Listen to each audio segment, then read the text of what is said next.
Magic FM. Joining us is the Mayor of Port Pirie, Leon Stevens. G'day, Leon. How are you, mate? I'm awesome, thank you. Very, very happy at this particular moment. I mean, we're looking like the rain's just drifted away for the start of the main game. And we've probably, last time we had the JLT AFL game, we probably had around 45 degrees. Today we've got 45 knots in wind, but it is perfect. Some of the players are just talking to John Olsen out there, who's the chair of SANFL, says to us that these guys are just so looking forward to it. They're prepped for today, and the team coaches have been talking to us during the sportsman's lunch, letting us know that they've put a full team together and they're going to give 150%, which I'm sure they will.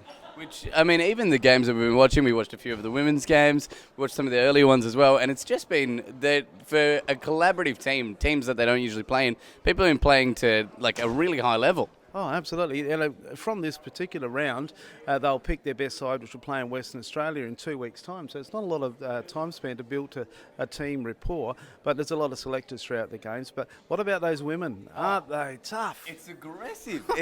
We were watching it out there. I was like, they do not care if they hurt each other. Yeah, no. And I sort of figured that it's a bit hard to sort of bring this comparison, but if you wound football back maybe 10 years ago, when there was a bit of biffo and a bit more rougher, when now the professionalism that's gone into it has sort of taken that shine off a bit. But those women are just fantastic, and 550 athletes here over this particular weekend. How can you not be happy? Yeah. Oh, it's been phenomenal. What does an event like this do for Port Pirie as a region, though? Well, I think the biggest thing is, we've got a lot of kids that need people to aspire to. For that reason, we'll see a lot of this good thing happening.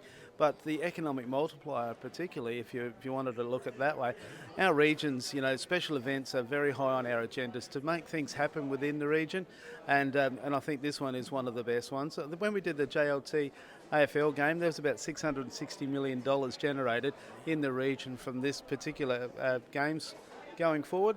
And I would say we wouldn't be too dissimilar to that now.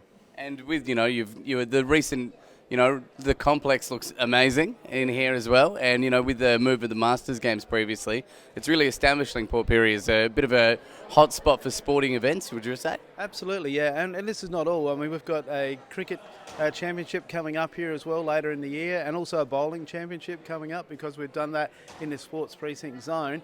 And I feel that it has established us fairly well. And I remember in a speech I did last night, one of the past mayors, Brent said, if we build it, they will come. And I thought, when he said that, I thought, really?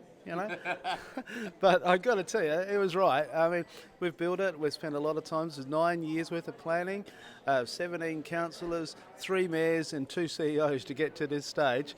And it's nice to have the accolades of what's happened in the Port Pirie region. Well, it's good to see that you've been the one to be able to reap it in as the mayor from it. Thank you for your time today, Leon. Thank you. No worries. Magic FM.